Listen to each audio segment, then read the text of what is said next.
Bharuch crime બ્રાન્ચનો staff Ankleshwar વિસ્તારમાં પેટ્રોલિંગમાં હતો તે દરમિયાન બાતમી મળી હતી કે અંકલેશ્વર જીઆઈડીસીમાં આવેલ સોના આઈસ ફેક્ટરીની ઓફિસમાં અલ્તાફ હુસેન ગોગારી આર્થિક લાભ માટે બહારથી માણસો બોલાવી જુગાર રમાડે છે. જેવી બાતમીના આધારે પોલીસે દરોડા પાડ્યા હતા. પોલીસે સ્થળ પર જુગાર રમતા 5 જુગારીઓ ઝડપી પાડ્યા હતા. આ સાથે જ સેબીની જાણ બહાર ગેરકાયદેસર 9 કરોડના શેરની રકમનું ટ્રાન્ઝેક્શન કરી ટેક્સથી બચવા સરકાર સાથે વિશ્વાસઘાત અને છેતરપિંડી પણ કરવામાં આવી હોવાનું બહાર આવ્યું છે.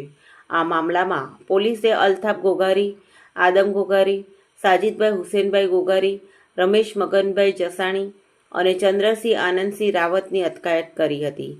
પોલીસે આરોપીઓ પાસેથી લક્ઝરિયસ કાર સહિત કુલ રૂપિયા 30.38 લાખનો મુદ્દામાલ કબજે કર્યો હતો.